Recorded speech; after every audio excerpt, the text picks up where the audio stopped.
Assalamualaikum warahmatullahi wabarakatuh. Saya Cynthia Paramita Tarigan dari PMM 2. Saya akan menjelaskan materi tentang paragraf. Yang pertama, saya akan menjelaskan tentang pengertian paragraf. Paragraf merupakan bagian dari karangan, tertulis atau bagian tuturan, lisan. Sebuah paragraf ditandai oleh suatu kesatuan gagasan yang lebih tinggi atau lebih luas daripada kalimat. Paragraf umumnya terdiri dari sejumlah kalimat. Kalimat-kalimat itu saling bertalian untuk mengungkapkan gagasan-gagasan tertentu. Kemudian unsur-unsur gagasan. Gagasan ada dua. Pertama, gagasan utama dan gagasan penjelas. Gagasan utama yaitu gagasan yang menjadi dasar pengembangan sebuah paragraf.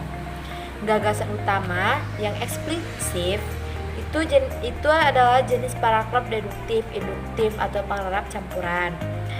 Gagasan utama yang implisit itu paragraf deskriptif atau naratif.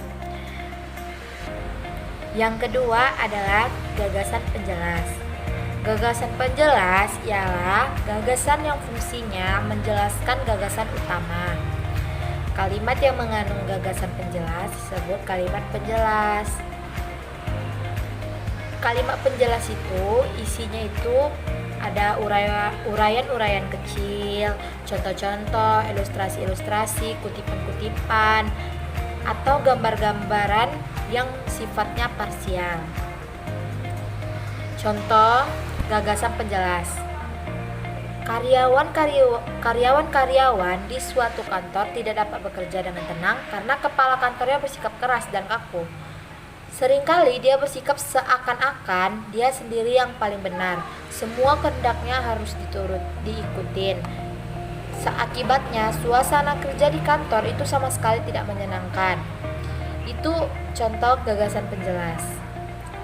Kemudian jenis-jenis paragraf. Yang pertama ada paragraf deduktif. Paragraf deduktif itu adalah paragraf yang gagasan utamanya terletak di awal paragraf. Gagasan utama atau pokok persoalan paragraf dinyatakan dalam kalimat pertama. Ini saya akan memberikan contoh tentang paragraf deduktif. Contohnya, satu-satunya bidang pembangunan yang tidak mengalami imbas krisis ekonomi sektor-sektor di bidang pertanian. Misalnya, perikanan masih meningkat cukup mengesankan yaitu 6,65%, demikian pula perkebunan yang meningkat 6,46%. Walaupun terkena kebakaran sepanjang tahun, sektor-sektor pertanian terhadap produk domestik bruto atau PDB meningkat dari 18,07% menjadi 18,04%. Padahal selama 30 tahun terakhir bangsa sektor pertanian merosot dari tahun ke tahun. Itu contoh paragraf deduktif. Yang kedua, paragraf induktif. Paragraf induktif ialah paragraf yang gagasan utamanya terletak di akhir paragraf. Tadi deduktif di awal dan induktif itu di akhir. Mula-mula dikemukakan fakta-fakta ataupun uraian-uraian, kemudian fakta-fakta tersebut digeneralisasikan ke dalam sebuah kalimat. Contohnya, baik di Indonesia maupun di negaranya sendiri, Shinchan tidak dianggap sebagai role model yang baik buat anak-anak. Protes pun bermunculan. Ruang surat pembaca di koran-koran dipenuhi dengan keberatan para orang tua terhadap komik yang laris manis itu. Umumnya surat itu datang dari kalangan ibu. Menurut mereka, dalam sifatnya, kelakuan negatif Shinchan ternyata diikuti oleh anak-anak. Shinchan di mata para orang tua Indonesia adalah setan kecil penebar virus. Jadi inti gagasan utamanya itu ada di akhir, yaitu makanya disebut paragraf induktif. Yang ketiga, paragraf campuran atau deduktif induktif. Apa sih itu paragraf campuran? Paragraf campuran adalah paragraf yang gagasan utamanya terletak pada kalimat pertama dan kalimat terakhir. Kemudian yang keempat, paragraf deskriptif atau naratif. Jenis paragraf ini gagasan utamanya tersebar pada seluruh kalimat. Paragraf ini tidak memiliki kalimat utama. Semua kalimatnya merupakan kalimat penjelas. Contohnya, seperti yang ada di PPT, sikap santun dan penuh hormat kepada Umi bersemi sejak kanak-kanak. Umi disayang oleh semua orang, mulai dari kakek, nenek, ayah saya, pokoknya semua memanjakan beliau. Sampai dia dapat suami, suaminya pun sayang dan memanjakan Umi saya. Umi orangnya aktif sehingga jarang memasak untuk keluarga. Sekali memasak, Umi membuat rendang banyak-banyak untuk kebutuhan 1 bulan. Karena Umi sering pergi lama untuk urusan organisasi. Yang memasak bapak,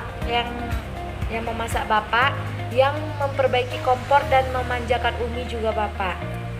Itu contoh paragraf deskriptif atau naratif.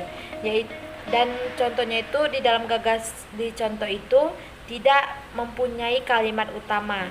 Seluruh teksnya itu merupakan kalimat penjelas. Kemudian syarat-syarat penyusunan paragraf yang baik. Yang pertama, kepaduan makna atau koheren. Apabila ada kekompakan antara gagasan yang dikemukakan oleh kalimat yang satu dengan yang lainnya. 2. Kepaduan bentuk atau kohesif. Berkaitan dengan penggunaan kata-katanya. Kohesif ditandai dengan yang pertama, hubungan penunjukan ditandai oleh kata-kata ini, itu, tersebut, berikut, tadi. Yang kedua, hubungan pergantian. Saya, kami, mereka, kita, engkau, Anda. Yang ketiga, hubungan pelesapan. Sebagian, seluruhnya. Yang keempat, hubungan perangkaian. Lalu, kemudian, akan, tetapi, sementara itu, selain itu, jadi akhirnya. Yang kelima, hubungan leksikal. Pengulangan kata, sinonim, hiponim. Kemudian, pola-pola pengembangan paragraf. Pengembangan paragraf mencakup 2 persoalan utama, yaitu yang pertama, kemampuan memerinci gagasan utama paragraf ke dalam gagasan-gagasan penjelas. Yang kedua, kemampuan mengurutkan gagasan-gagasan penjelas ke dalam urutan yang teratur. Yang pertama, paragraf narasi. Paragraf narasi adalah paragraf yang menceritakan suatu peristiwa atau kejadian sedemikian rupa sehingga pembaca seolah-olah mengalami sendiri kejadian diceritakan itu. 3 unsur utama, yakni tokoh-tokoh, kejadian, dan latar atau ruang dan waktu. Narasi itu ada 2, narasi fiksi dan narasi non-fiksi. Narasi fiksi itu menyampaikan makna atau amanat secara tersirat, menggugah imajinasi. Penalaran difungsikan sebagai alat pengungkap makna kalau perlu diabaikan. Bahasa cenderung figuratif dan menitik beratkan penggunaan konotasi. Narasi non-fiksi itu menyampaikan informasi yang memperluas pengetahuan atau wawasan. Penalaran digunakan sebagai sarana untuk mencapai kesepakatan rasional. Bahasanya cenderung informatif dan menitik beratkan penggunaan denotasi. Yang kedua, paragraf deskripsi. Paragraf deskripsi adalah jenis paragraf yang menggambarkan sesuatu dengan jelas dan terperinci. Pola pengembangannya, yang pertama, pola spasial adalah pola pengembangan paragraf yang didasarkan atas ruang dan waktu. Pola sudut pandang adalah pola pengembangan paragraf yang didasarkan tempat atau posisi seorang penulis. dalam melihat sesuatu. Yang ketiga, paragraf eksposisi. Paragraf eksposisi adalah paragraf yang memaparkan atau menerangkan suatu hal atau objek. Untuk memaparkan masalah, paragraf eksposisi menggunakan contoh grafik serta berbagai bentuk dan data lainnya. Pola pengembangan paragraf eksposisi. Yang pertama, pola proses. Pola proses merupakan suatu urutan dari tindakan-tindakan atau perbuatan-perbuatan untuk menciptakan atau menghasilkan sesuatu, atau perurutan dari suatu kejadian atau peristiwa. Yang kedua, pola sebab akibat. Dalam hal ini, sebab bisa bertindak sebagai gagasan utama, sedangkan akibat sebagai perincian pengembangannya. Dapat pula sebaliknya. Yang ketiga, pola ilustrasi. Dalam hal ini, pengalaman-pengalaman pribadi merupakan bahan ilustrasi yang paling efektif. Yang keempat, paragraf argumentasi. Argumen bermakna alasan. Argumentasi berarti pemberian alasan yang kuat dan meyakinkan. Paragraf argumentasi adalah paragraf yang mengemukakan alasan, contoh, dan bukti-bukti yang kuat dan meyakinkan.